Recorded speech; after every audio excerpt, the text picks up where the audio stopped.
I welcome you all to this webinar.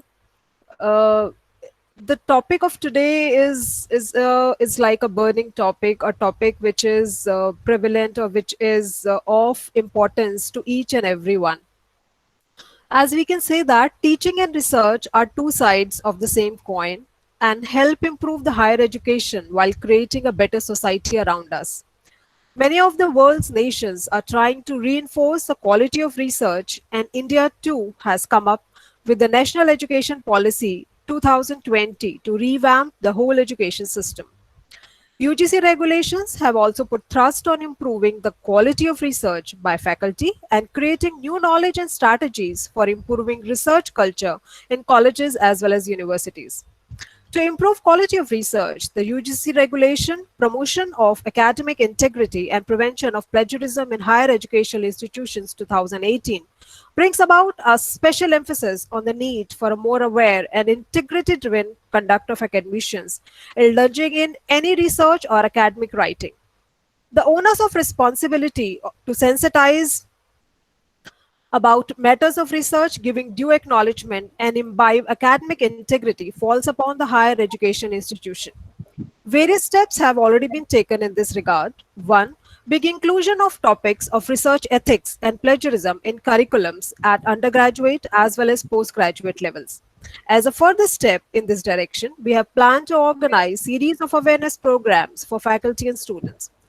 We are very privileged to have Professor Gaur amongst us for the inaugural session of this series. Thank you so much, sir, for joining us.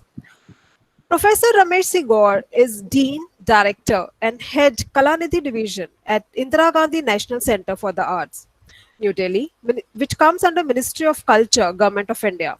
As a Dean, he is successfully running various academic programs. He has had illustrious career. During the period of 2011 to 18, he was university librarian at Jawaharlal Nehru University.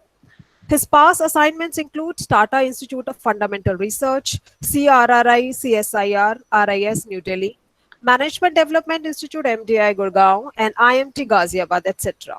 Professor Gaur has played a pivotal role in creating awareness, education, and training on and about research publication ethics, particularly on plagiarism in India.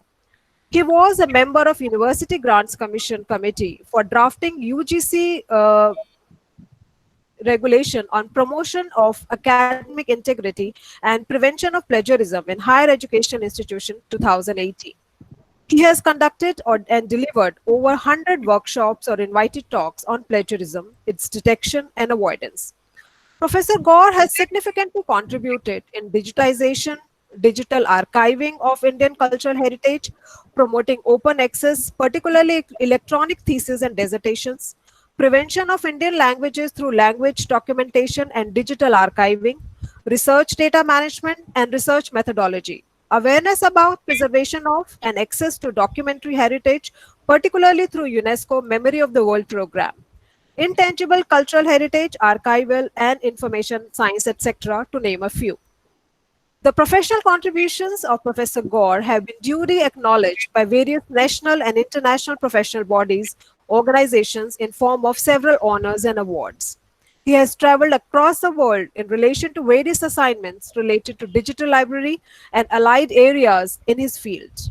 A Fulbright scholar, Professor Gaur is a science graduate with PhD in library and information science, with exposure to several advanced training programs on the application of IT to library management.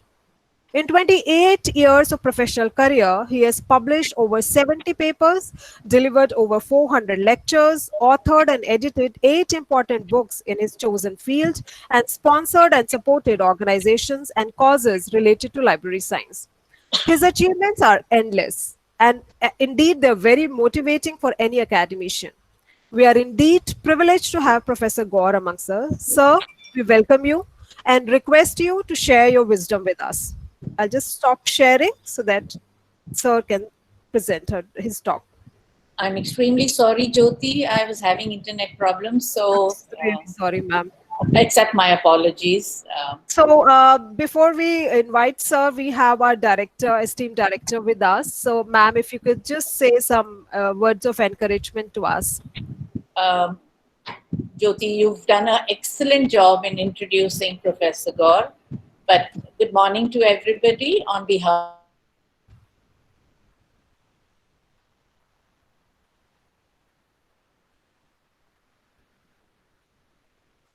I think there's some internet problem ma'am is facing since morning. That's what you were saying earlier also. after coming of the internet, especially in the 70s and 80s, plagiarism was, very common, and a lot of people's ideas or words were taken without giving credit. And it started undermining trust, created efficiencies, and started deterring honest researchers from taking up careers in science. I have an example myself. About 15 years ago, one of um, faculty with whom in London, with whom we shared our proposal for comments, actually went ahead and did that work and replicated it in Afghanistan. And guess what? While we published in British Medical Journal, which had an impact factor of about 25, they ended up publishing in Lancet, which had an impact factor of 50. And we couldn't do anything because there were no clear norms, and we were not aware of any norms that we could take them to court, especially in Afghanistan. So these kind of perils of plagiarism were playing havoc with scientists, and I'm glad we are talking plagiarism today, because Professor Gaur will throw light on how to detect plagiarism, I'm sure. And without much ado, I'm going to hand over the stage to Professor Gaur. Thank you once again for coming and agreeing to be speaking in our college. Thank you. Thank you so much, ma'am. Your inspiration is always there behind whatever we do. All our endeavors are being guided by you. Thank you so much. Thank you so much for being there. So now I invite Professor Gaur to deliver his talk for today. So, Thank you, Dr. Jyoti. Thanks for your kind introduction. I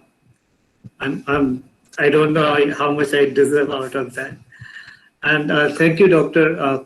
Geeta Tilokumar, Director, Institute of Home Economics, both of you for inviting me. I always have a special attachment with this topic, and I love to speak on this, and particularly with the academic community, because I feel that this topic is not being very well understood, and a lot of discussion and awareness is required. So based on my experiences, I will try to share. Please consider this my topic as a kind of reference tool, which will give you further guide you to the various aspects of research and publication ethics.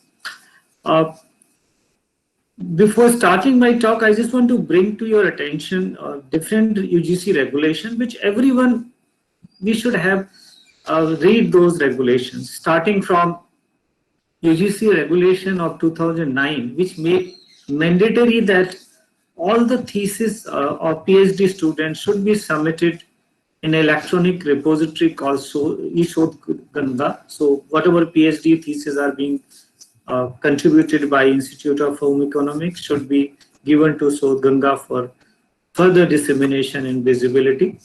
Then second regulation, Dr. Jyoti talked about it.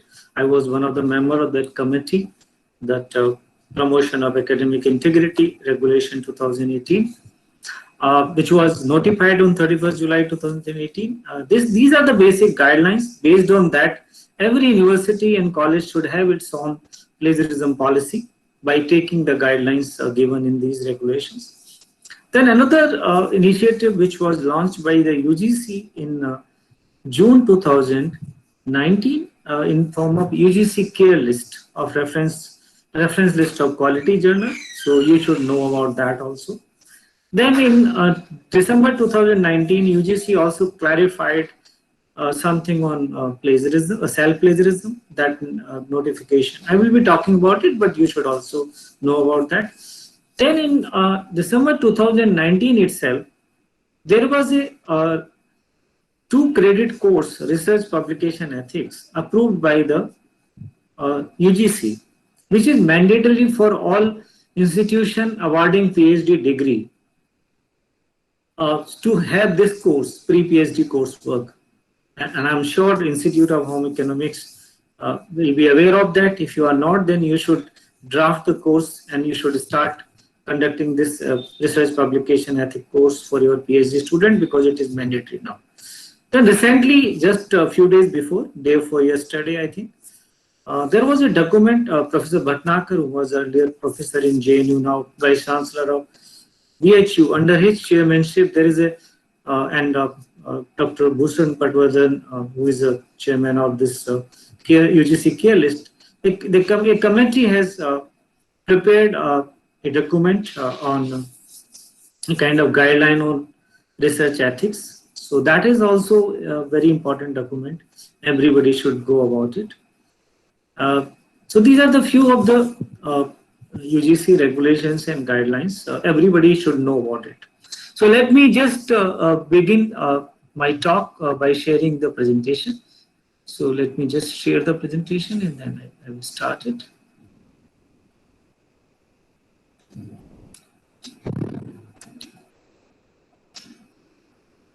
So like all of you can see my PPT? Yes, sir, it's visible. Yeah, Jyoti, just make sure that when I'm changing the slide, if slides are not changing, please inform me. Okay. I'll do that, sir. Okay. So first thing which I want to start is about the quality of research. In 1980, Narayan Murthy given this statement that India was among the top 10 countries in the world producing original research. In 90s, we moved to the slipped to the 12th position, and now in new millennium we are below 20. So why this downfall? On other hand, if you see this slide, in 2009, India was at 11th position in terms of research output, number of papers published in a year. And in 2015, we moved to the position number 5. Still in 19, we are holding that position. Even in 20, we are at number 5 position. Although China has now moved to a number 1 position, US is number 2 in current research output. So we are number 5 in terms of research output, but we are not among top 20 in terms of original research. So we need to understand quality matters, not just quantity. So point number 1, quality research is important, not just research. Point number 2, I'm not saying this because I'm a person with library science background. I'm saying it because library play a very important role in research. Without library, there is no academic or research possible. In the entire teaching, learning, research, we need to understand the importance of the library. Unfortunately, nowadays there is certain kind of misconception, mindset. Libraries are not given due importance, but we must give it. And why it is important? Because now everything is accessible over the internet. Even journals, 90% journals are available on internet. So it is very easy to access all those things without any problem. Just you need to subscribe these resources. And importance of library, I can very well correlate with this slide.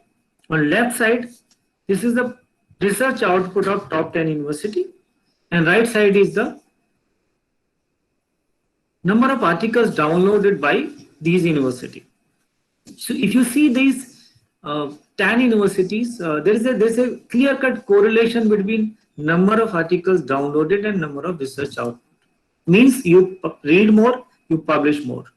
Hence, without library resources, you cannot think of having a good quality research. So strengthen your library services. It's very important for you. You should have a quality librarian. You should have quality resources. You should have good funding. And you should have integration between IQAC and your library. Now this, I mentioned about this regulation, that it is important that every university should deposit all PhD theses under Sodh Ganga repository. So if you want to know Indian thesis, current on Indian thesis, of more than 2 lakh theses are full text available in this Sodh Ganga repository. If you want to know about international thesis, this NDLTD, global ETD search, more than 60 lakhs, 6 million thesis records are available on this particular catalog, Union catalog. I'm one of the board of director of this group, NDLTD, and this is promoting open access to electronic thesis and dissertation. So you should know about this also. Now, next point, students' guide to research. Research is the search for new knowledge, and it is thus distinct from routine application of known result. The re in research is a misnomer. Hence, the search become very, very important. And the important search is also because now we are used to Google or any other standard search engine. Whenever we want to search something, what we do? We go to Google. But are we aware that there are certain facts about Google or any other standard search engines? Our researchers are not very well aware of that. Google or any other standard search engine index only 15 to 20% web contents. The rest 80 to 85% web contents are not indexed by Google or any other standard search engine. It means when you are searching on Google, you are just searching 15 to 20% web contents. Point number 2.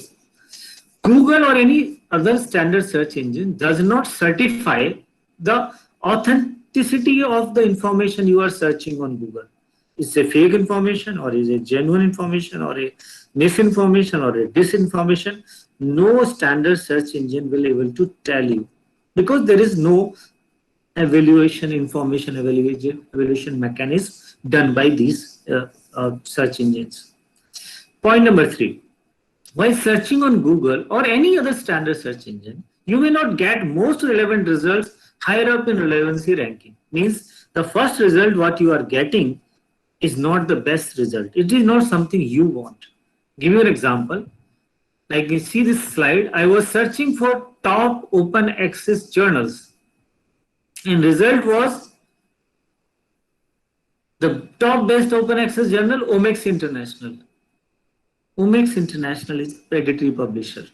So I want best journal, and Google is giving me the first result is predatory journal. Can you trust Google or any other standard search engine for quality information? No, you cannot. And moreover, how to deal with information overload? Many people start talking now, everything is available on internet. What is the need of the libraries?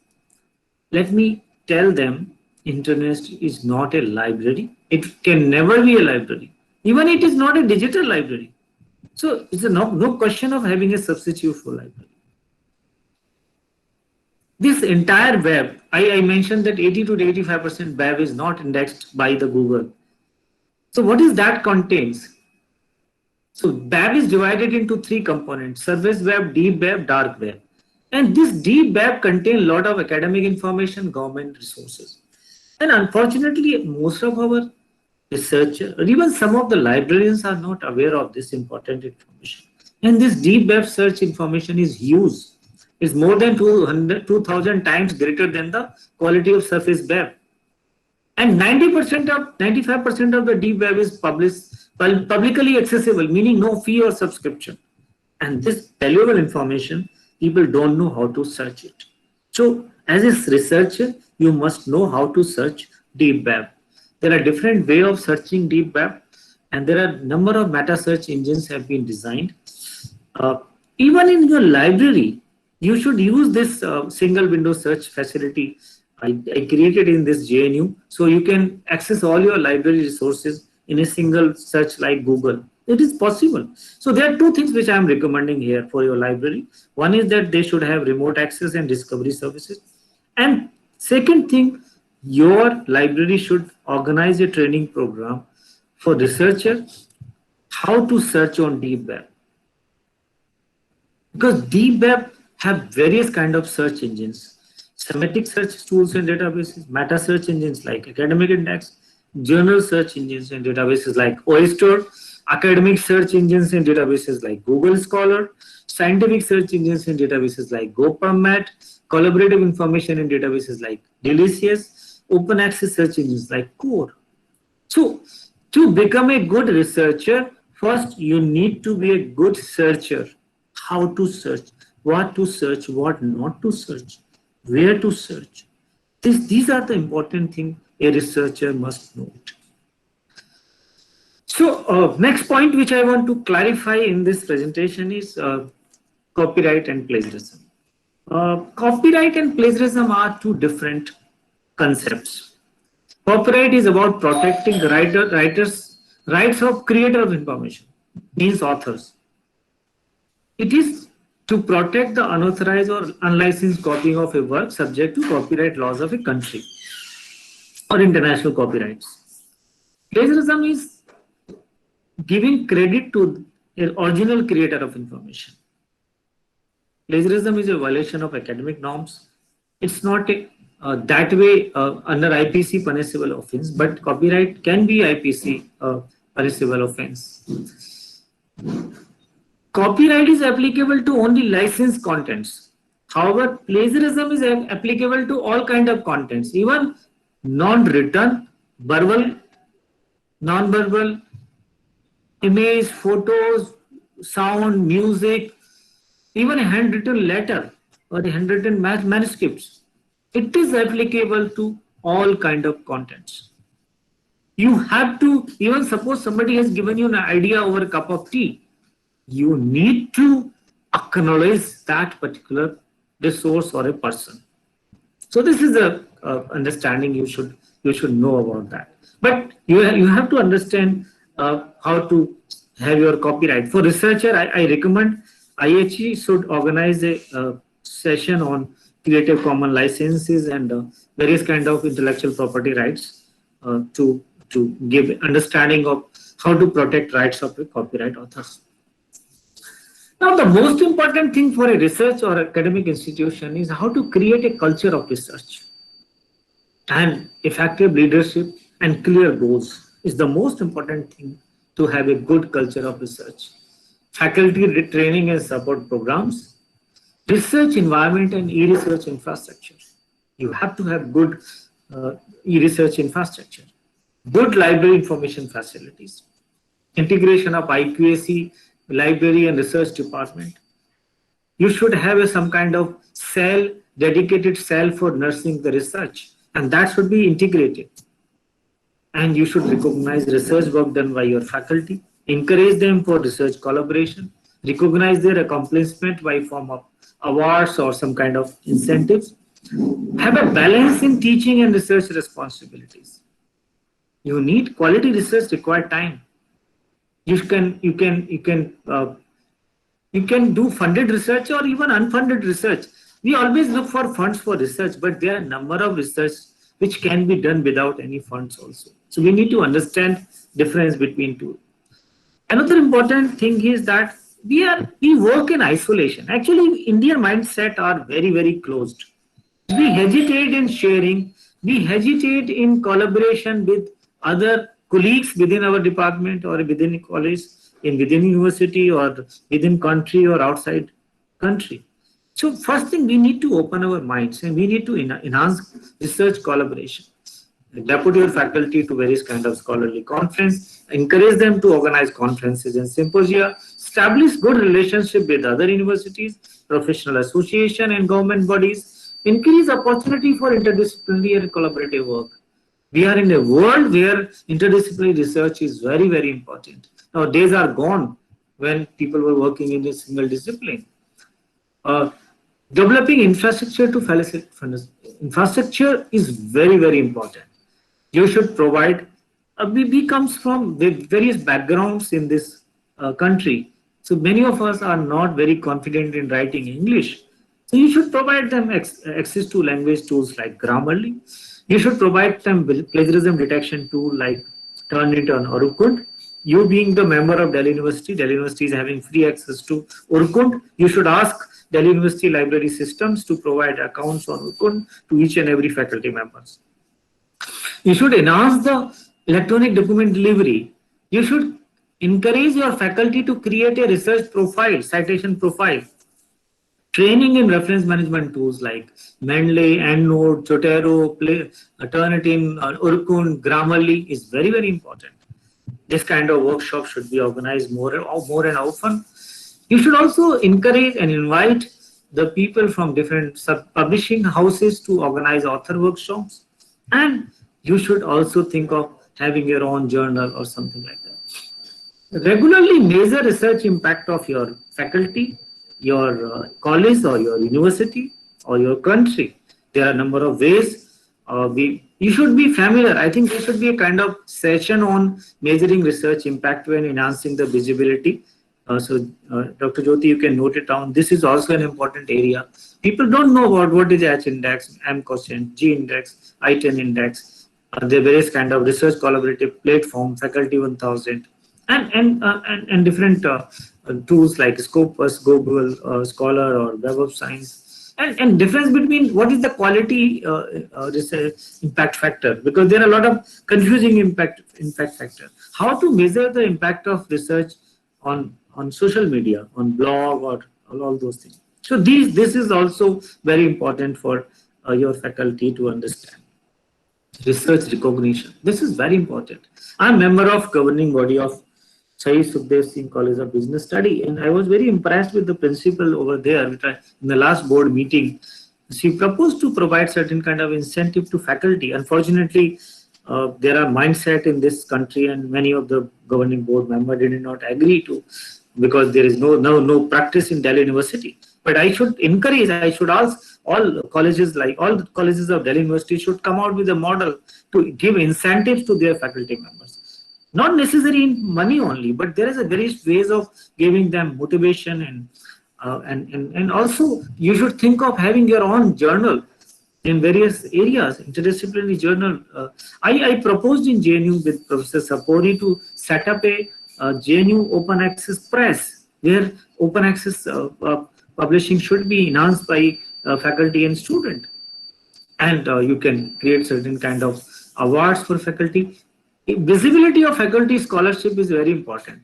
I give you an example. When I joined JNU, I realized JNU faculty is contributing so many good articles, so many books and other things. So I started certain facilities and services, like I created a list of faculty publication. That's about 3,000 books published by JNU since, and nobody knows about it.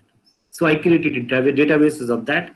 Then I also start organizing book launches, book discussion program on the faculty publication. I started procuring 3 copies of faculty publication in the library.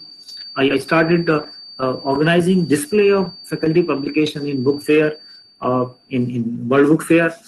I start organizing virtual book discussion and various kind of other programs. And at the same time, I also enhance the kind of services, like a faculty want to publish a book. I used to provide them facility for generating a book index, and also help them in various kind of editing, or helping them in connecting with the various important publishers, because my connection with various publishing community also helped them in publishing through various publishers.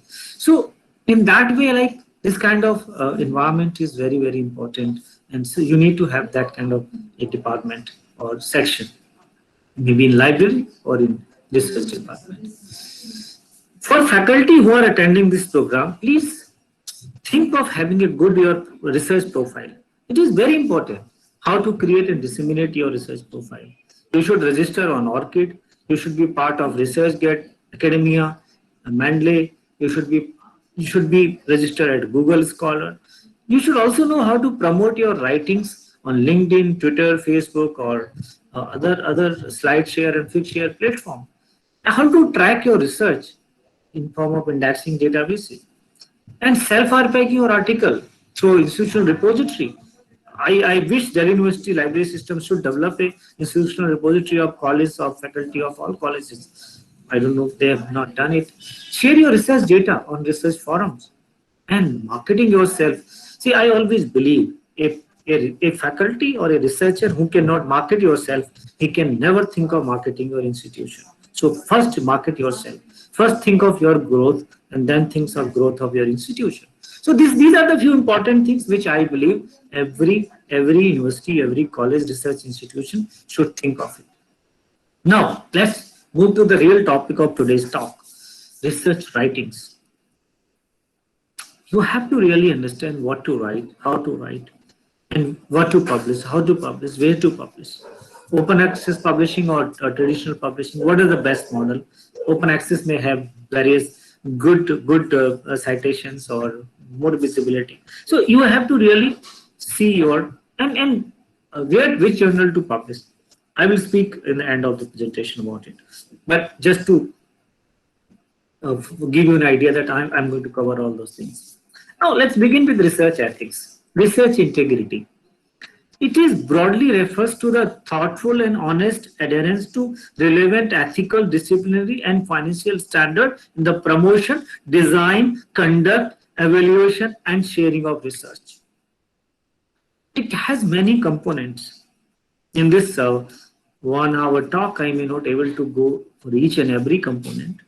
I will try to focus on research publication ethic, but there are various aspects in doing research, in writing research, in data collection, in data analysis, in dissemination, in research writing, and in publishing. And all these ethics in honesty, being objective, integrity of carefulness and openness, reliability, fairness, respect for intellectual property rights, use of good research methodology, maintaining confidentiality to bring out a good responsible publication, and a high standards for mentorship and supervision, respect for your colleague, respect for your society, so you understand your social responsibility, legal issues, and whenever you are taking care of animal and human subject, you should be taking care of those issues. All permission should be obtained. So all in the entire research ethics are quite broad, and here I am focusing in this only on research publication ethics. So basically, what are the research publication ethics? This is a kind of misconduct. Research misconduct or scientific misconduct means various errors and falsification, fabrication, and plagiarism in publishing your research. It's a violation of standard codes of scholarly conduct and ethical behavior in publishing in professional journals. So it includes authorship, data ownership, consent and peer review system, conflict of interest, complexity of funding sources, various kind of permission and license policies, image manipulation, violation of certain kind of animal subject research and human subject issues. So these are a set of common rules amongst authors, editors, reviewers, and publishers to protect integrity of the scientific records. So based on consensus about standards and best practices, to ensure the integrity of the scientific record and to ensure that the readers can trust what they read. So these are all the basic understanding of research and publication ethics. And there are a number of things covered in this area.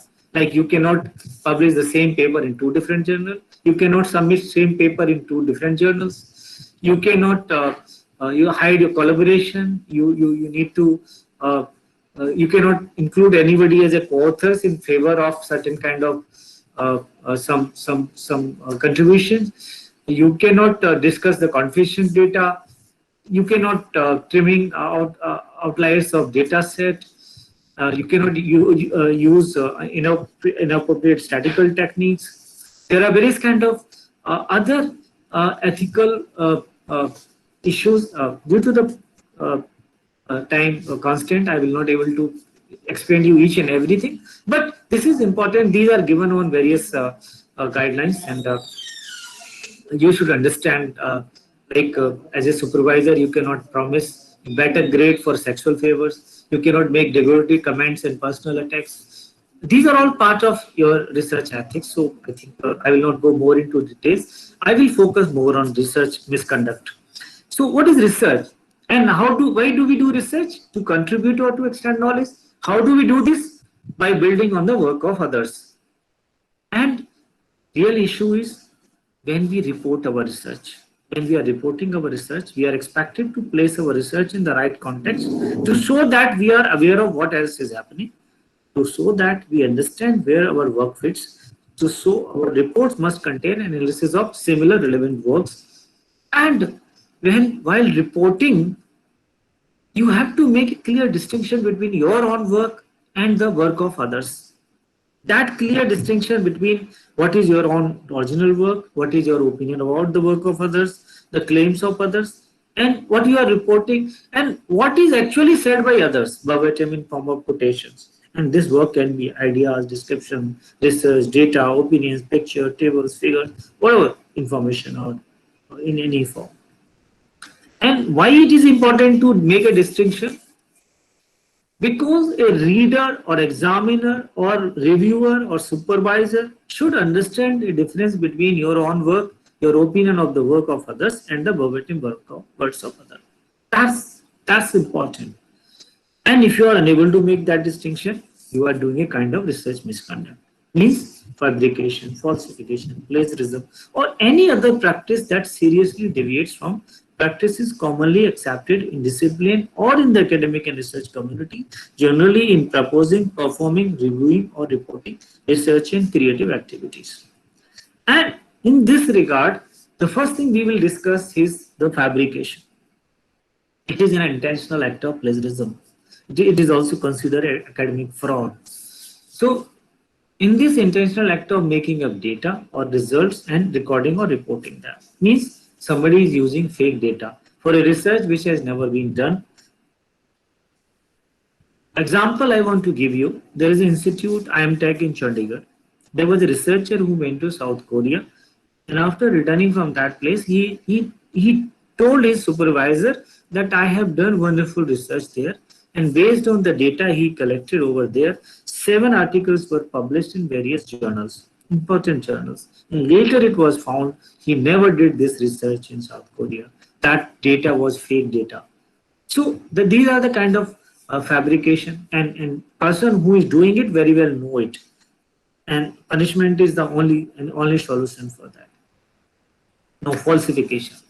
Falsification is manipulating research materials, equipment, or process, or changing or omitting, suppressing data or result without scientific or statistical justification, such that the research is not accurately represented in the research record. This would include the misrepresentation of uncertainty during statistical analysis of the data, alteration of data to render a modification of the variance in the data, falsification of dates and experimental procedure in the study notebook, misrepresenting the results from statistical analysis, misrepresenting the methods of an experiment such the model used to conduct experiment, the addition of false or misleading statement in the manuscript or published paper, falsification of research accomplishment by publishing the same research results in multiple papers, misrepresentation of the materials or methods of a research study in a published paper, providing false statements about the extent of a research study, falsification of telephone calls, obtaining the consent of the researcher. There are a number of ways where people are manipulating research, and these manipulations are also considered intentional act of plagiarism. It is also called academic fraud, and there is a severe punishment for these kind of frauds. Plagiarism is simply an act of stealing someone's work and attempting to pass it off as your own work. This can apply to anything, and it is found in every kind of published material. This is published in textual, print, non-print, electronic, audio, video. And this can be intentional as well as unintentional. So what is this unintentional or accidental plagiarism? Sometimes you are doing careless paraphrasing, failing to document or cite properly, quoting excessively. 60% material is from the quotations. Can you consider that an original paper? No. Failing to use your own voice to present information or ideas, may not know how to integrate ideas of others and document properly, may not know how to take notes properly, or done slowly, unfamiliar with the international style of documentation, taking the ideas of other writers and mixing them together without proper paraphrasing or summarizing. And also sometimes we are writing in English and we are not very confident in English. So what we try to copy from various sources and try to mix it. So all these acts which we do unintentionally are called unintentional plagiarism. But believe me, it may be unintentional plagiarism, but punishments for intentional or unintentional is no difference. There will be a punishment on unintentional plagiarism also. Now let's talk about the another category of plagiarism, that is called self-plagiarism. Many people believe this is my paper, my book, my writings. I can use whatever number I want. No, no, dear. Your paper and my paper is same. There is no difference, and all rules of either summarizing, paraphrasing, or quotation apply to you also. So UGC has already given clarification on that. Reproduction in part or whole of one's own previously published work without adequate citation and proper acknowledgement, and claiming the most distant work as new and original or for any academic advantage amounts of text restyling, also known as self-plagiarism, and is not acceptable.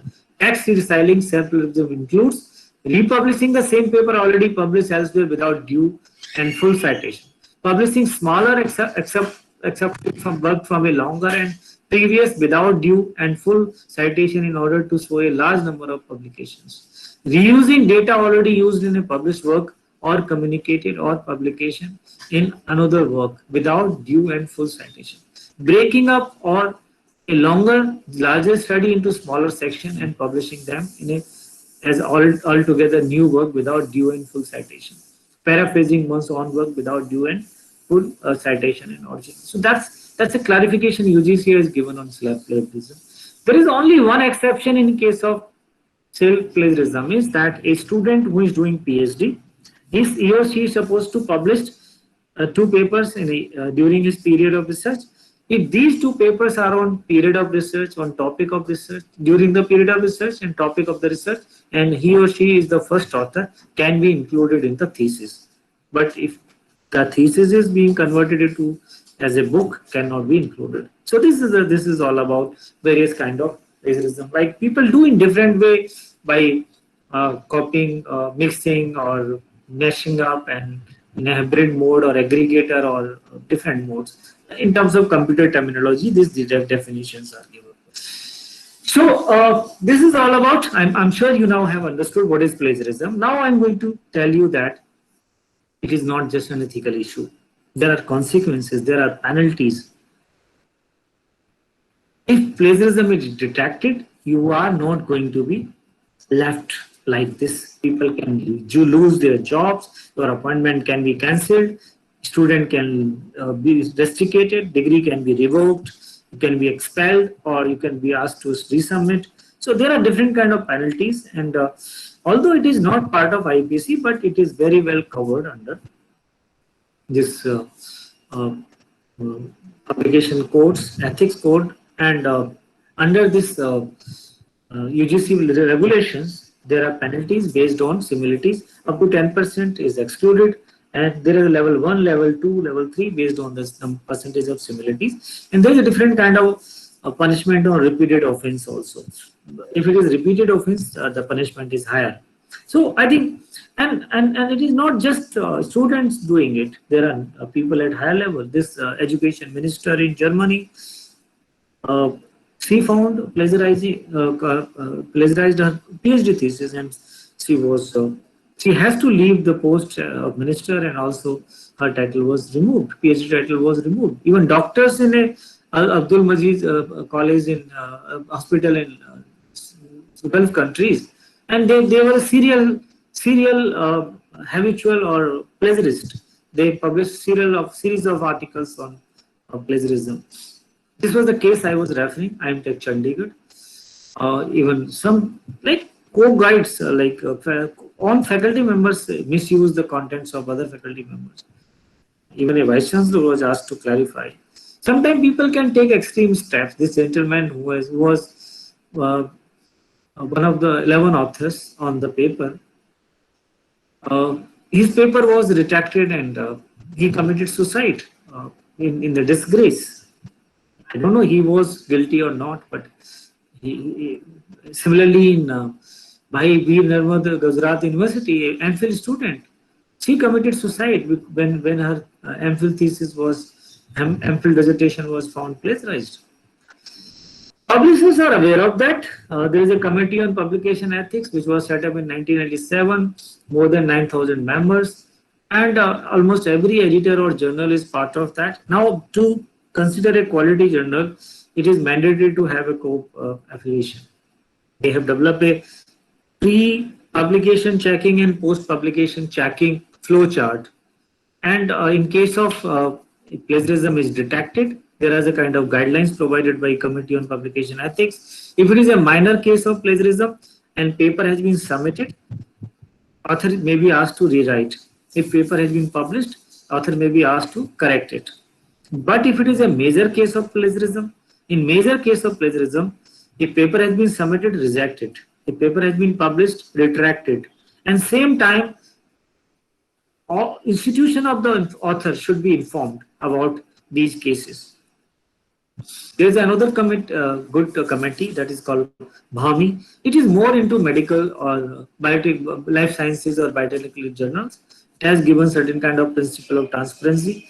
You can read it. It is available on internet also. In case of if your paper is found plagiarism is found detected, every publisher has different way of dealing it.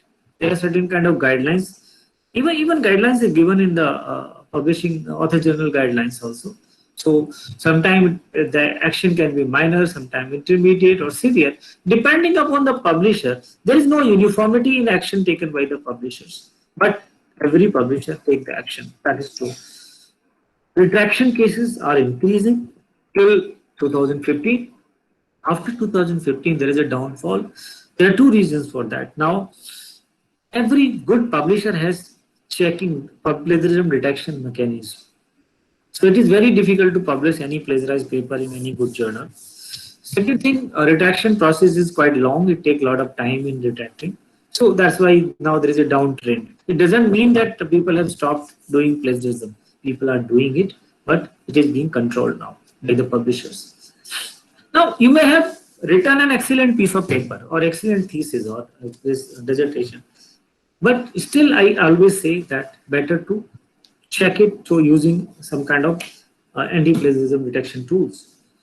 There are a number of tools, some free or some subscribe. I never recommend the use of free softwares or open source software because they never give you the best quality. So I always say that either use Turnitin or Authenticate, that is the best, or you use Urkund, that is the second best. And why Turnitin and Authenticate is best? Because a quality of a plagiarism detection tool is based on two parameters. One is the database for content matching. So see this huge coverage. Crossref is the largest repository of references, and they charge for each similarity checking. And Turnitin and Authenticate are member of that. Second is the number of languages translation facilities available. So Turnitin currently provide 27 languages. So that's why I always recommend, if you have money, go for Turnitin. Otherwise, you can use Urkund if you don't like that. There are a number of advantages of these softwares. I will not go more into that. I think IHE should organize a training session on how to check using Turnitin or Urkund. If you want to organize a training session on Urkund, you can contact InfluMnet, your university library. Rajesh Singh can help you in that. I want to just advise you how to check. Actually, it is important to understand how to make use of these softwares. So, because in every software, there are certain kind of exclusions. And even in UGC regulation, we have given certain exclusions like bibliographies and quotations are excluded. Some small matches are excluded. Even UGC has given a direction to exclude 14 consecutive words in case of it is contents are coincidental or common knowledge. So after setting all those filters, you should generate an originality report or similarity report. No software will tell you what is plagiarism. They will give you just similarities or originality report like this. And right side is the similarities to your contents from the web, and left side is your contents. So you need to analyze each and every similarities. There are a number of reasons for these similarities. It may be coincidental, it may be common knowledge, it may be you may not have rightly cited, wrong citation, it may be something you have copied. So you have to make each and every correction, and you have to, and this need to be done simultaneously. I have written somebody interviewed me on a website on this topic, and I given a number of tips on this, how to understand and analyze originality. Originality or similarities percentage. People ask how much is allowed, by 10% by UGC. See, during this committee meeting, we have a lot of debates, and this 10% were included because I told them that there are certain things which are coincidental or common knowledge, or there are certain things unavoidable, same materials and methods, and there are a number of other things which are not plagiarism but bound to be similarities. So that's why 10% similarities were kept out of the any punishment in UGC regulation. Please note, any similarities can be plagiarism. All similarities may not be plagiarism, and it is the experts who can best decide on such certain kind of complications and confusing or some kind of contention similarities. Image cannot be checked with these softwares. There is a limitation of every software. Like image cannot be checked, figures cannot be checked, tables cannot be checked. So if you want to check the image, there are certain image detection software.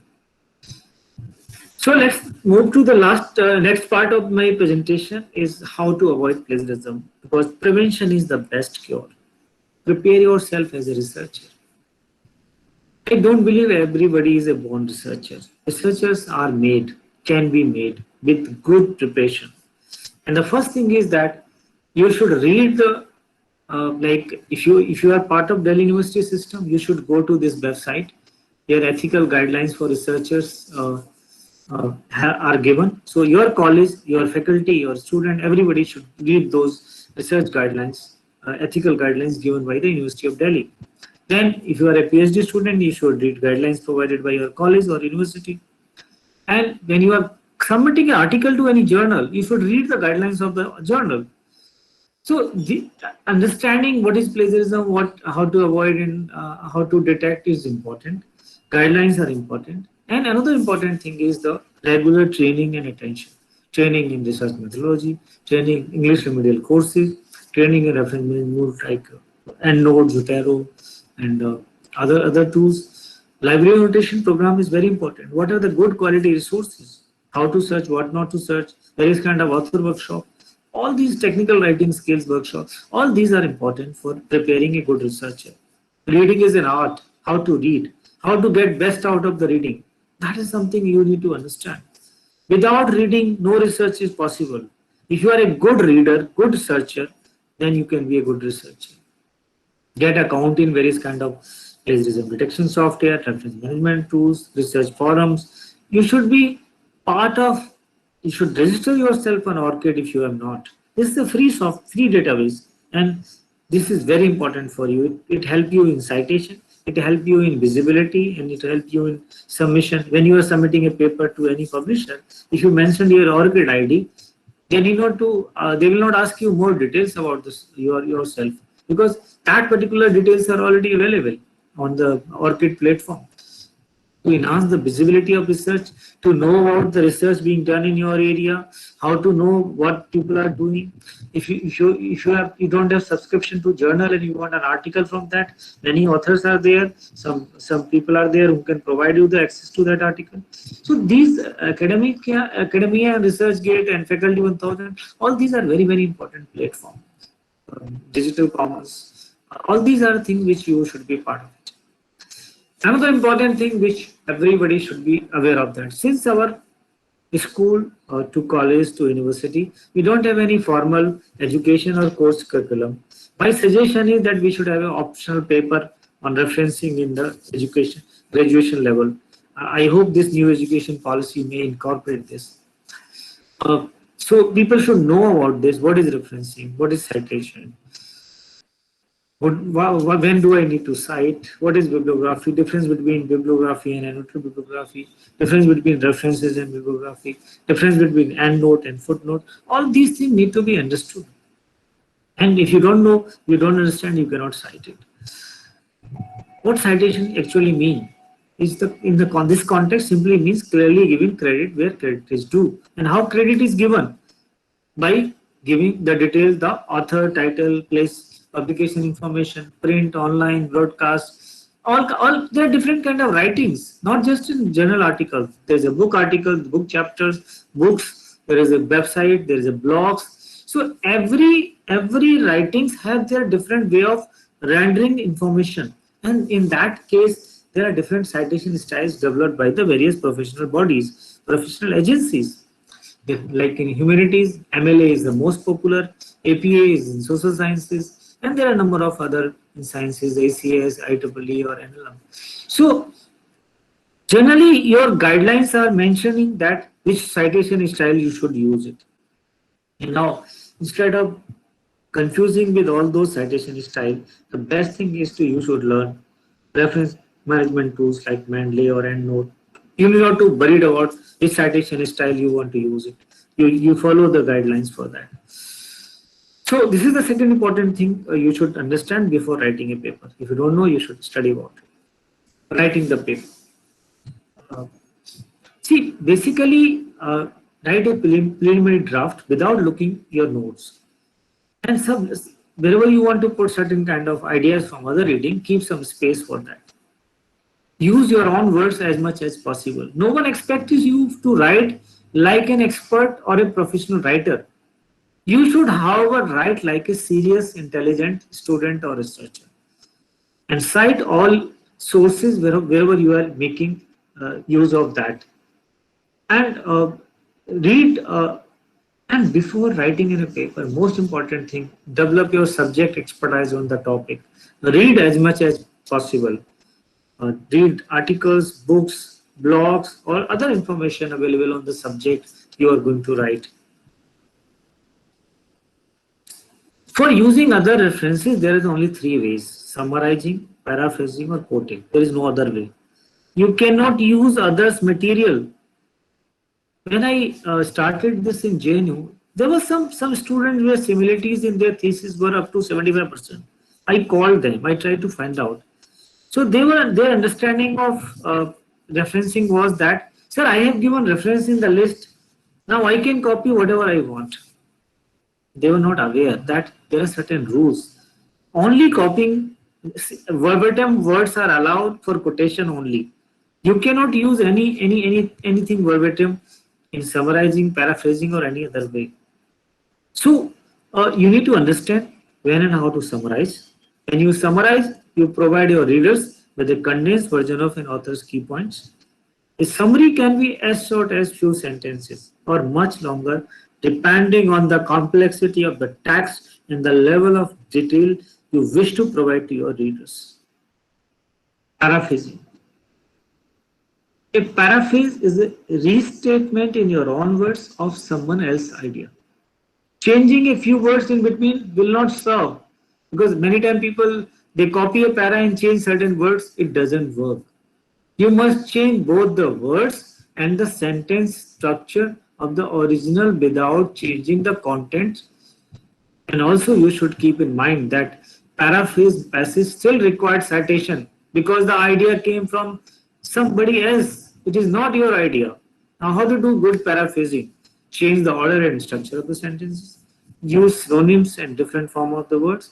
May change the voice or perspective. So by doing this, you can avoid plagiarism, but still you need to cite it. Using quotations. What is quoting? When to quote? How much to quote? How do I incorporate quotation in my paper? Quoting within quotes.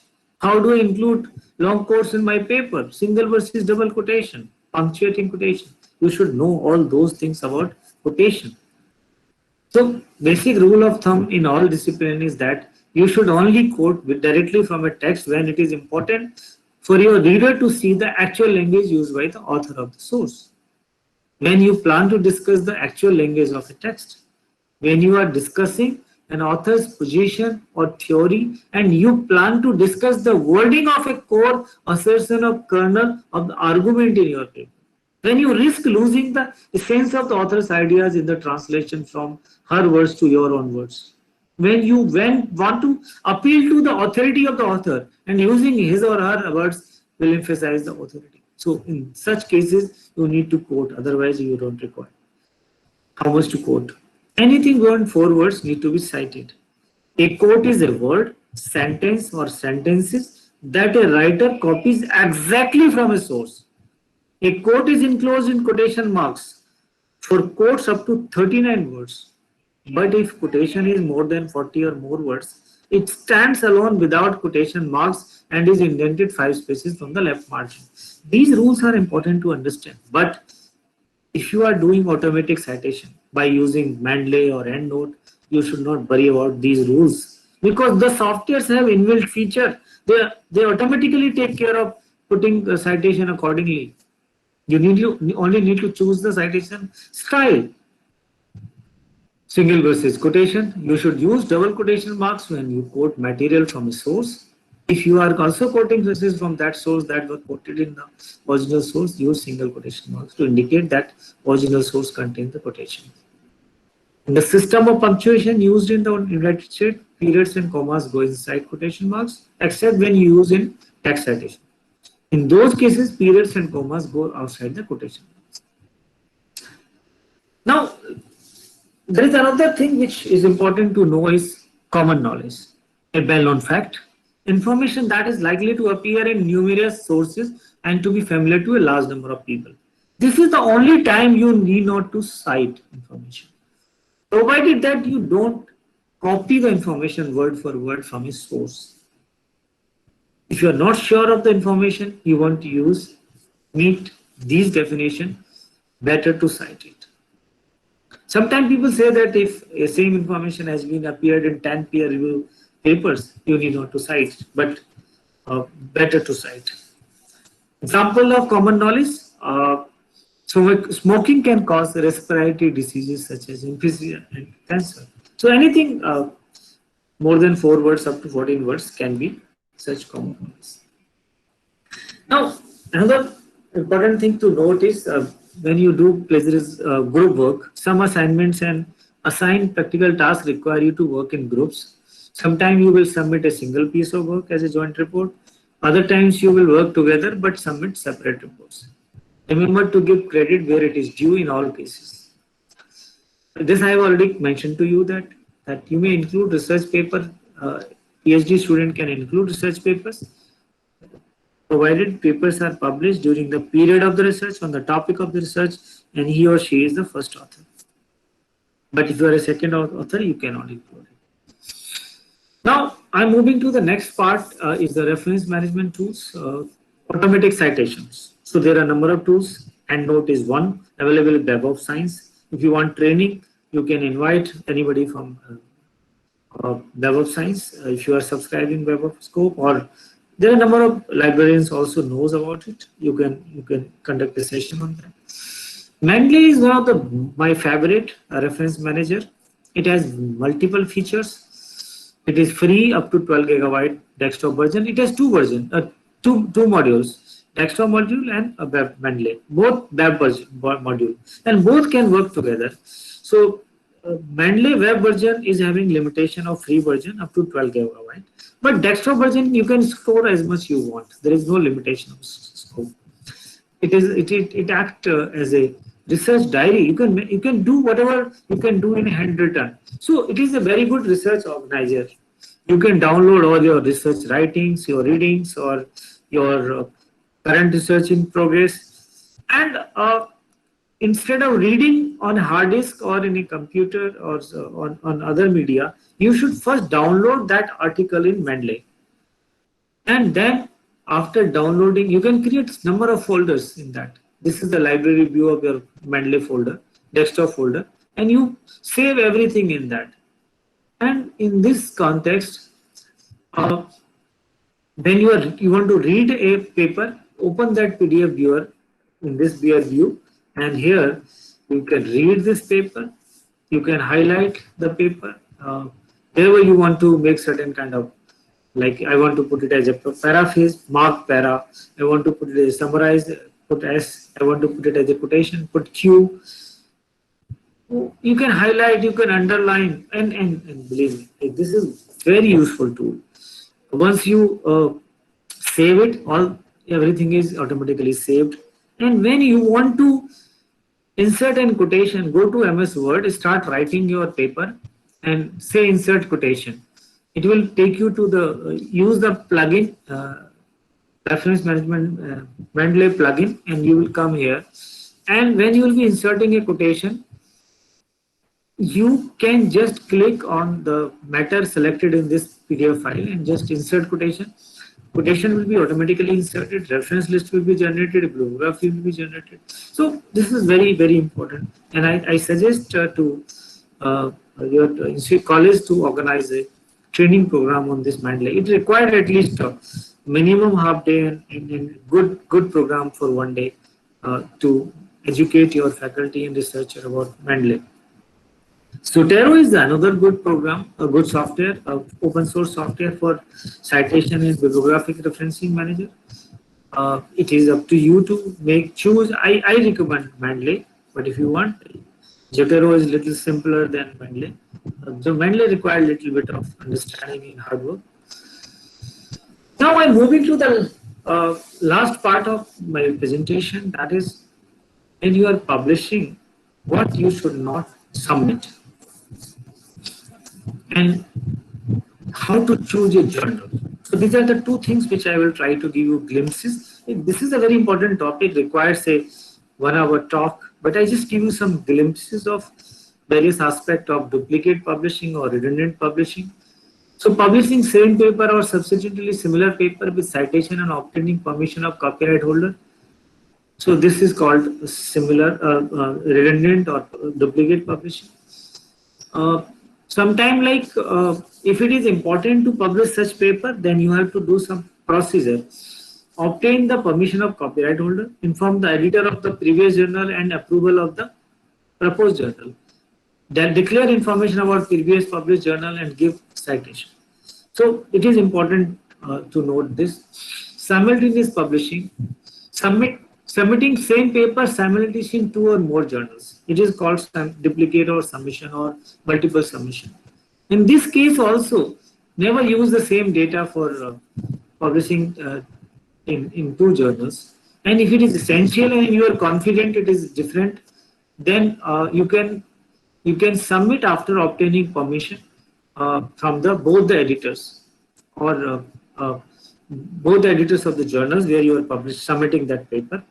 Disclose the details of both journals, inform editors of both journals, attach copies to all the editors of the journals. So everybody should be informed about if you want to publish same data, paper with the same data in 2 different journals. Salami slicing or salami publication. Slicing of research contents from a meaningful paper to different papers. A single research is divided in slices to increase publication count, to get more recognition, to get promotion, to get several funding. This is called salami slicing or salami publication. So this is not acceptable. You have to be very careful because your paper can be rejected basis of salami slicing. Ghost writing is another important things to understand. Like many people use others to get right, even ghost thesis writers are there, ghost book writers are there.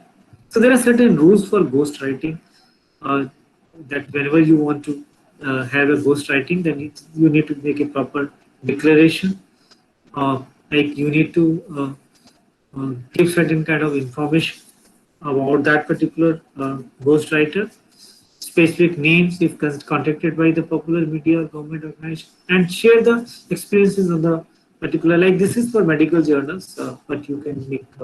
Now another important thing is that you should not publish in predatory journals. What are the predatory journals? You see, basically these are the open access journals, publishing model journals, in which articles processing charges are being paid by the author. These journals lack quality and legitimacy parameters. These journals are not considered quality open access journal. And how to check it? There are a number of ways of checking a predatory journal. You will not find a single individual as a general editor. No formal editorial board. You will not find popular name in editorial board, and they provide insufficient information. They are not indexed in Scopus or Web of Science or good quality indexing databases. they always mention international journal, multidisciplinary journal, leading publisher, all those kind of misinformation, or you will find that they are published. They are mostly they are uh, interdisciplinary journal. They publish all kind of articles in their journal. So be careful of. You must check before publishing. Like quality of journal you choose is very important. So there are certain parameters to check. How to check it is a good quality open access journal. Directive open access journal is the one way to find out. It is indexed in Medline or Medlars if it is a bioscience journal. There is a Cable's blacklist to check. And the most important thing for Indian researcher is the UGC care list. You should publish only in the UGC care list journal. There are two categories of list. List Group 2 journals indexed in globally recognized databases. The UGC care list includes journals from all disciplines indexed in globally accepted databases such as indexed in Scopus, Source List, or Web of Science, Arts and Humanities Citation Index Source Publication, Science Citation Index Expanded Source Publication, Social Science Citation Index Source Publication. And there is a second list is List Group 1. Which is like there are certain journals which are not part of these international indexing databases. UGC has certain parameters, protocols. On the basis of that, there is an empowerment committee who decide to include about 300 journals are included in this. So whenever you are publishing any article in India, you must check that journal should be included in UGC care list. Otherwise, you will not get a research score. There are a number of ways you should be very like many times there is a confusing. There is one journal listed in UGC care list and there is a clone journal. Many people basically interest have started publishing journals. So you should also understand clone journal category also. And if you want to choose a good quality journal, there are the various kind of source available. Like many publishers have their journal finders. Like this is Elsevier is having Find Journal database. You put your article of the title journal title and the abstract of the article, and you can find out the most suitable journal to your research. Similarly, there is a Web of Science master journal list. JCR is one. Then Jane is another thing.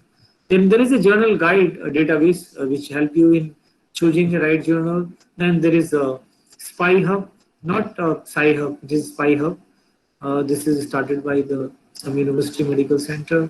Then even Bilay is having its own journal finders database. Similarly, by using abstract and title of your article, you can choose the manuscript to be published in which journal. Even Springer Nature is having a database called Journal Suggester.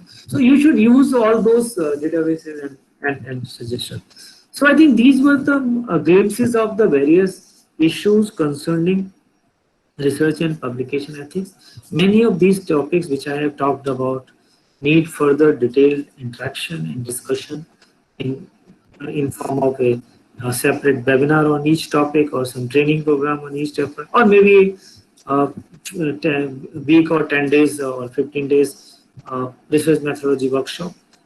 Because plagiarism is a form of theft which needs serious attention. Besides plagiarism, all these issues, detection tools, how to avoid various kind of reference management tools, how to choose good quality journals, understanding about various kind of fabrication, falsification, or other research publication misconduct. Now there is certain kind of post publication research misconducts also. Many people misuse citations also. So all these things are very important for a good quality researcher.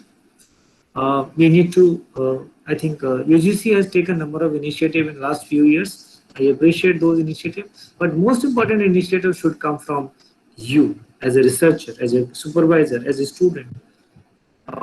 So with this, I close my presentation here. I acknowledge all the resources which I have used for my presentation on this topic. I have tried to acknowledge each and every site and source, but if any omission, it is due to duly regretted. And these are my email IDs. You can note it down. I will try to answer your questions here, but if you have any further clarification or questions, we'll be happy to respond right now or maybe through email. With these words, I thank authorities of Institute of Home Academy for inviting me on for this such a wonderful uh, gathering of faculty and students. And here I close my lecture and look forward to your interaction. Thank you very much. Thank you so much, sir. It was indeed a pleasure to listen to you.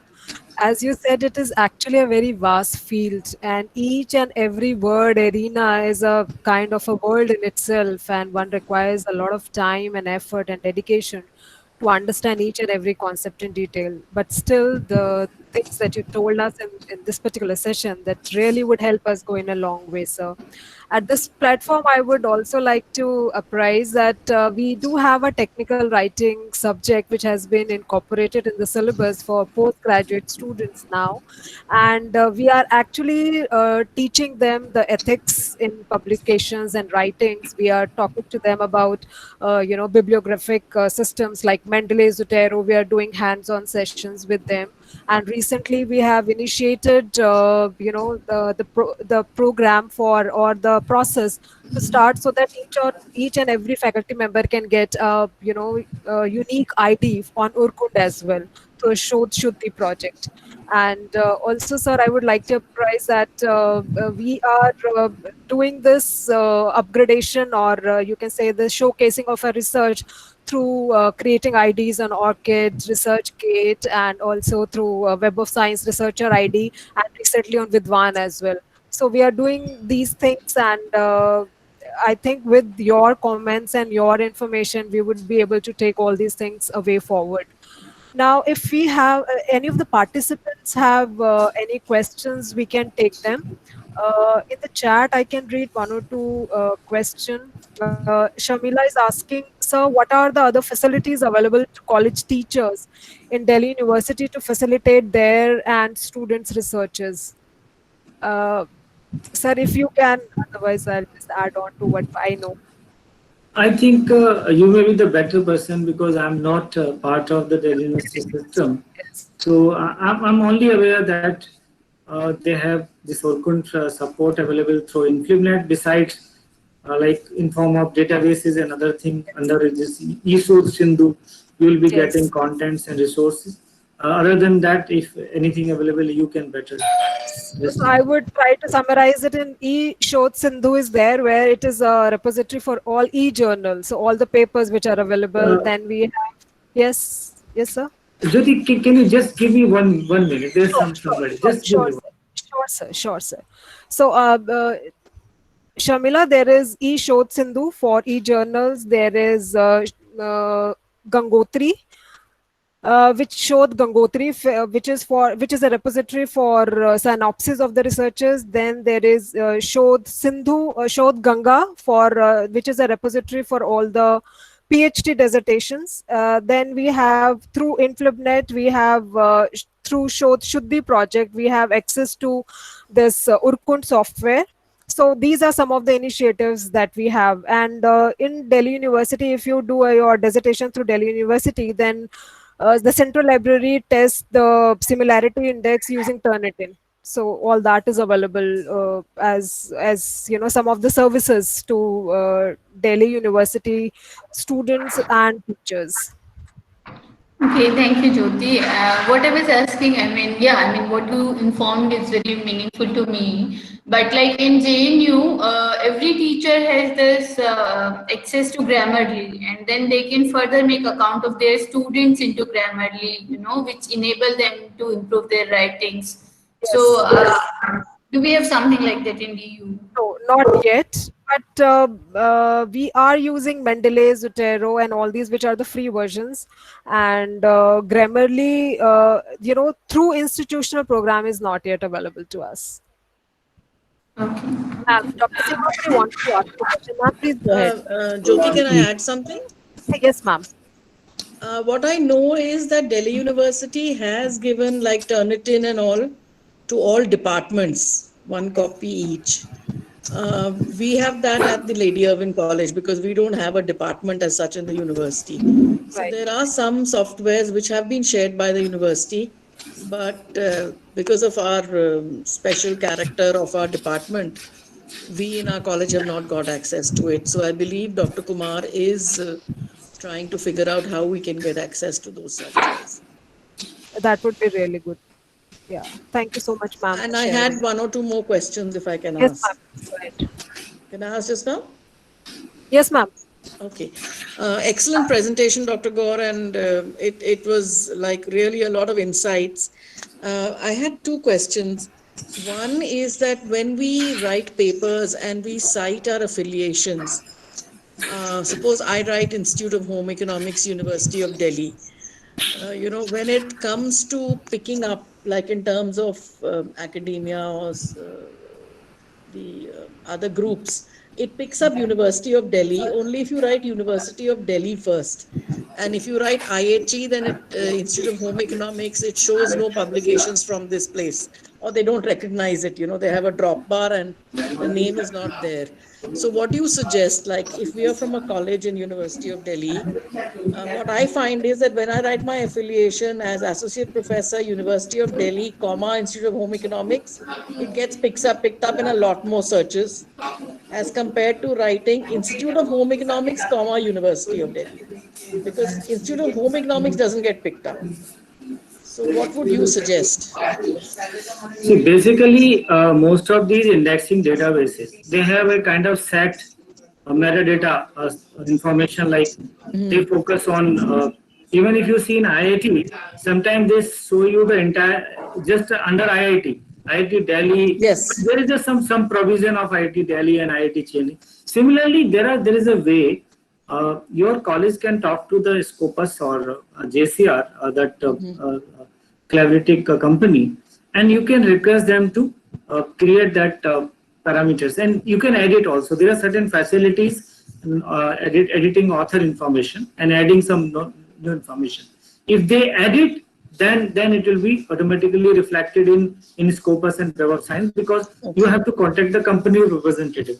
Now, when we talk about Google Scholar, if you create your institute page in Google Scholar, Institute of Home Economics, and you create an account, so then automatically wherever Google is searching in Institute of Home Economics is coming, those citations will be added to your Institute of Home. Generally, we don't create institute account. We create only our individual accounts. So if you want to have a institute connectivity, even for individual faculty, if you create your account and if you put Institute of Home Economics, Google Scholar will identify. So basically, it is how to enhance the visibility of the research. This is another area which we are very poor. We don't know, because basically what is happening, our IQAC library, they are not very well trained in new research domains. We are very, even many university and college, you will not find the list of articles contributed by faculty in last 5 years. So when we go for ranking, we look for information, and even that information is not a right format in the way bibliographic information. Yes, sir, because we actually faced this problem when we were doing our NAC report, and we wanted to report the H index of our institute, and we were not able to collate the articles because it was not coming up in searches. So maybe it's a good idea to get a page or something like that. So in that context, I suggest you to create a research data management cell, involve library, IQAC, and like if you have a research department together, and all your article published in the university should be, a institutional repository should be created. And like I will give you an example in CSIR, there are some laboratories. What they do, every article is routed through library, and library is keeping record of each and every publication. So they are creating a constant database. So what is happening? Okay, whenever you want to have for ranking or other thing, easily you can get all the records. Yes, sir. And library is the central department in every college and university. They should be given this responsibility to creating a kind of research data center, or we call it. But there are many ways of in foreign university they call it data curation or data center, research data management cell, or something like that. But that is something very, very important, not just to like create a visibility, but also to manage the research. Like in case of open access journal, many times you need to pay APC. There is Yes. no funds available. Yes. So there's some kind of funding should be created. I think this in new education policy, we should work on this, because this new research foundation should be given these ideas that in every university, you see, IQAC should be. I don't think they have really fulfilled that objectives in Yes. universities and colleges.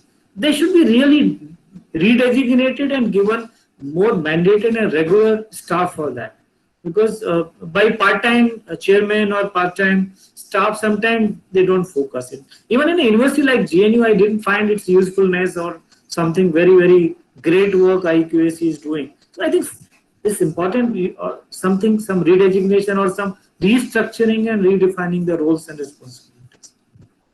Thank you. One more question, sir. In the UGC care list that you mentioned, the UGC care list 1 has very few journals for science. You know, the repository is not good, and it's amazing that, you know, even the Journal of the Indian Council of Medical Research, one of India's premium journals, IJMR, is not even listed in that. So there are many journals which are, you know, of very good quality, which are not listed, but they're in the Scopus and Web of Science. If they are in So, Scopus and Web of Science, they are automatically part of UGC care list. okay, It okay. need not to put, it need not to be any journal which is part of the list which I have mentioned, Scopus and this Web of Science, humanities and other three categories. So if journal is already there, it is automatically part of UGC care list. Those who are not part of this list, these databases, there is a process. There are 4 coordinating universities and Yes, I 100 members of. So you can like suppose Journal of ICMR is not there, they can write immediately to this committee, empowerment Okay. committee, and any even through GNU, or like I'm the member from Art and Humanities Agency is the member. So any journal in Art and Humanities I can forward immediately, and they consider it. Okay. Thank you very much, sir. Thank you. Okay, thank you. Thank you, ma'am. Any other question from the audience? Yeah, good afternoon, ma'am. This is Preeti here. Yeah, go ahead. Yeah, Gaur sir, thank you so much for such an informative session. It has really helped us out. So, my question is, suppose I got awarded my PhD last year. So, from my research, I had made lots of products. So, it was basically research plus product development. So, certain findings I still have with me. So, if I publish a research paper out of my PhD now, once I have been awarded. So does that account for plagiarism case or self-plagiarism? No. I mean, is there any legal No. issues?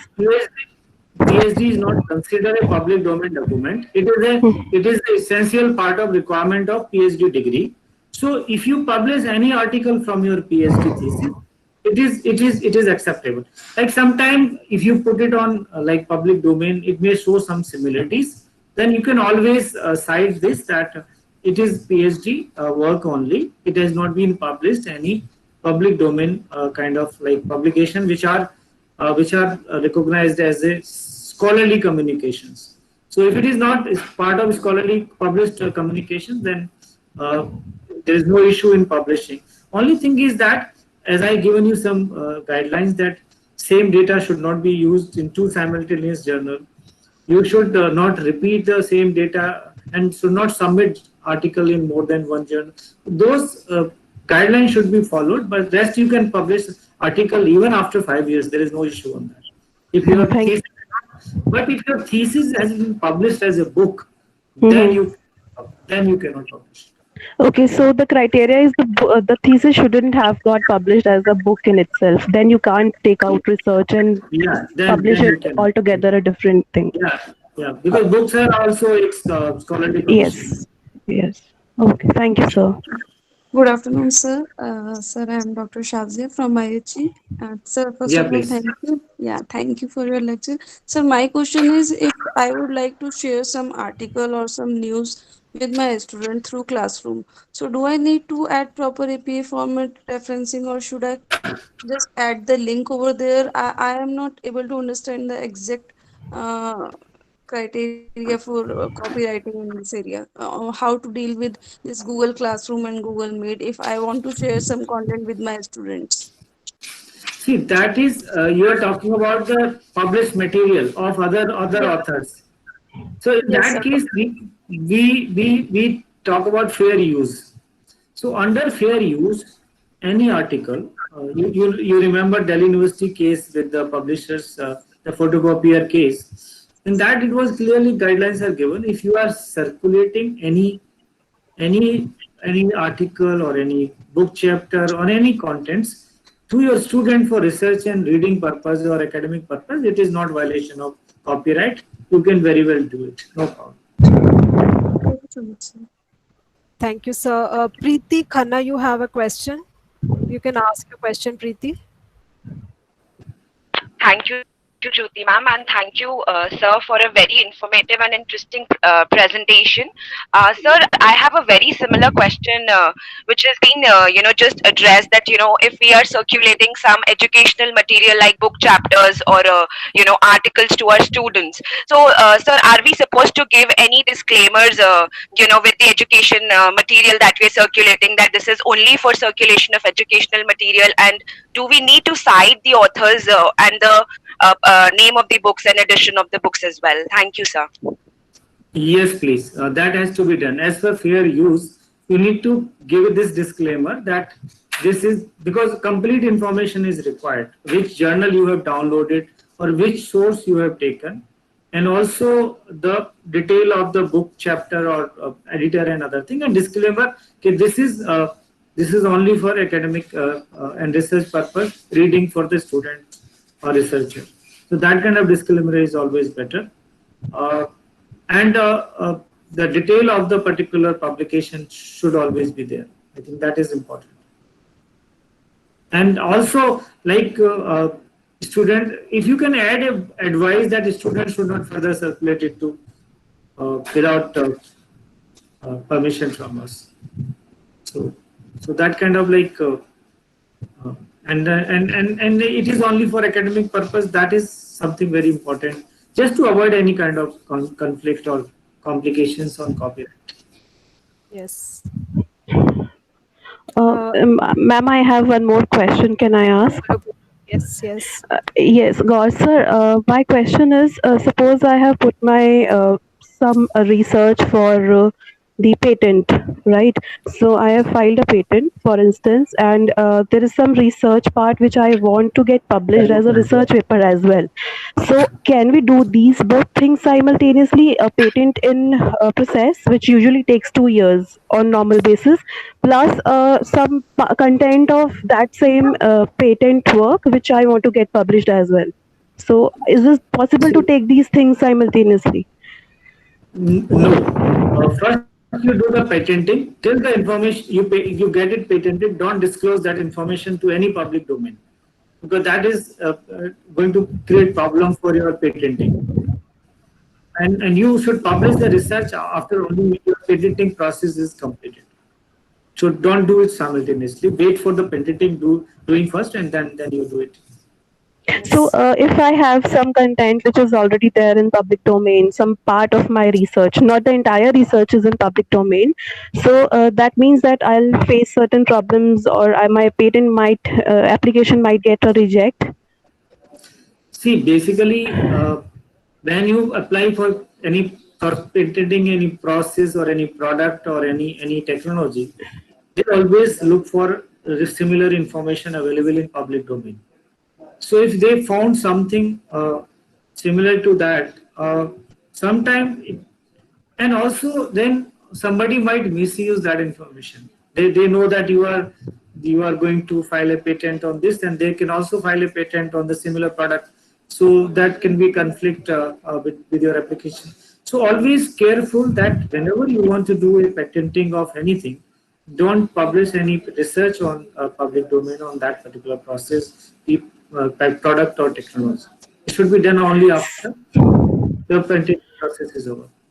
So, but that means, for instance, like I'm a PhD, I was PhD scholar with university. For 4.5 years. So I come up with certain research, but for the eligibility for filing your PhD is that you need to have at least 2 papers published. So usually they have That's to be fine. research. That's fine. But your patent application will be based on a certain process. So if you disclose that particular process, it will become known to. So more than having problem, somebody may misuse it. So generally, you should be careful. Like whatever you are published, it will not be a complete process. It will be some step or some Right. similar. So Right. when I'm talking exactly on the patenting process, Okay. you should not have published any paper before patenting it. Okay, Because, got sir, got the point. Yeah. Thank you. Thank you so much. Thank you, sir. Krishna Veni has a question. Krishna Veni ji, can you please ask your question? Krishna Veni. Okay, I'll just read the question. What is Yeah, written yeah, in the yeah. question there? I can Okay, ask the question. Go ahead. Go ahead. Yeah. Yeah. So my question is like I work in the field of disability, like working with students with autism. So I have a lot of data which I want to publish, but even for the sake of publishing, I learned statistics and kind of like statistically even presented the data, but still the time constraints and the language for research paper, these both things like is there a possibility that we collaborate, or is there any guidelines or something from the help perspective where we can get some inputs? Is there a possibility, like how do we this kind of research can get help kind of this is my question, sir. Go, sir. See, there are two things. If you need help in language transcription or translation, some support in technical work, it doesn't require to be authorship. You can duly acknowledge that person because contents or idea belongs to you. So in that context, you don't require to add anybody as a co-author. But if you suppose somebody is adding, see, co-authorship is only required or demanded when somebody is adding contents to that particular research paper or any kind of monograph or research writing. So in this case, if you simply need technical help, then you acknowledge in your paper last acknowledgements and simply say that so and so person has helped in transcription or transcribing or like in language translation or something like that.